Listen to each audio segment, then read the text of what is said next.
Yo, what is up everyone? It is your boy OJ here coming at you with another video, and today we're going to talk about something that has been overlooked by a lot of people in the media. I didn't really see people or even commenters talking about this much, and it actually happened back around Satoru Iwata's passing away or his death, and Masahiro Sakurai came out and talked about some of the stuff that he and Iwata discussed and how their friendship blossomed over the years and things like that.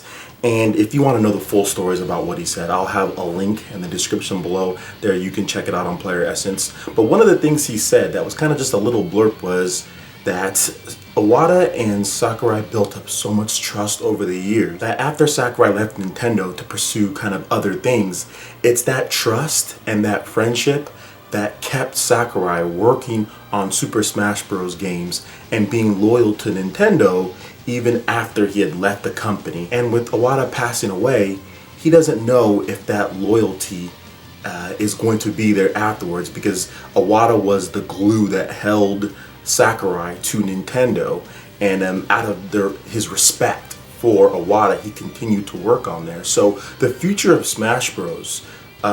Is definitely up in the air at this point. Now, do I think Nintendo's going to stop making Smash Bros? No, I don't think Nintendo's going to stop making Smash Bros. Is Sakurai going to continue working on Smash Bros? I don't know about that. Smash Bros. Development can be very strenuous. Obviously, you guys all know about the injuries Sakurai had to his hand and just the overall pressure and stress and fan expectations that comes with making a Super Smash Bros. Games. They build it from scratch for each new hardware platform. So it's going to be interesting if that continues. So, which brings me to the next point of this. The new president, Mr. Tatsumi Kimishima, he needs to regain, or he needs to instill trust in Masahiro Sakurai. I think that should be one of his top priorities. Now, does Sakurai have to make the next Smash Bros. Game? I don't think so, but that's going to be a video for another day.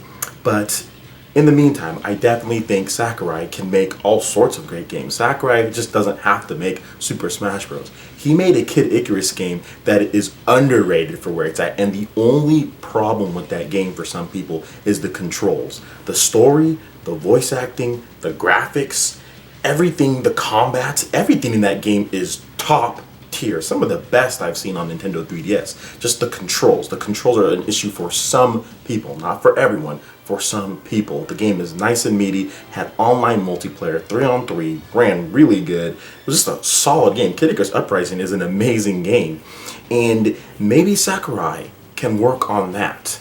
And that type of game doesn't take the type of pressure and the type of stress that comes with making a Smash Bros. Game. Maybe Sakurai can make a Kid Icarus game for the Wii, or not for the Wii U, that would be nice maybe, but for the Nintendo NX, the next platform. Maybe he can take his talents somewhere else, and Mr. Kimishima has to be the person to talk Sakurai into doing that, because who knows, Sakurai could theoretically develop on any system he wants. Not even theoretically, he can. He can develop on PlayStation 4, he can develop on Xbox One, and I'd be fine if he actually developed on those systems, but I would still like to see Sakurai develop on Nintendo platforms, and that's why I'm talking about in this video.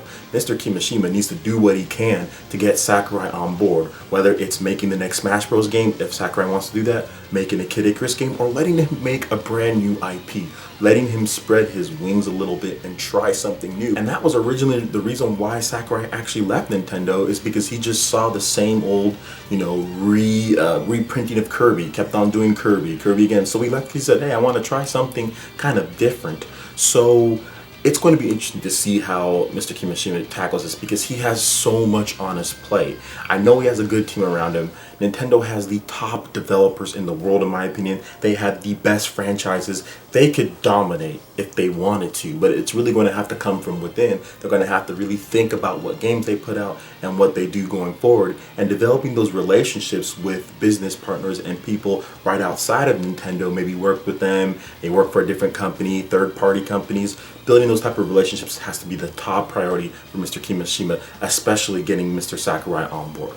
Alright, so that basically wraps it up for this one. What do you guys think about this? How do you think Mr. Kimishima is going to handle developers like Sakurai, third parties? Please let me know in the comments section below. Also, make sure you hit that like button if you did like this video. Let me know you guys want more discussions like this in the future. And also subscribe to PlayerEssence for all your news, reviews, trailers, tips, and tricks. We've got plenty of content coming up in this week. Trust me, you're going to love it right here. Alright, thank you so much for watching this video, guys, and we will see you for the next one.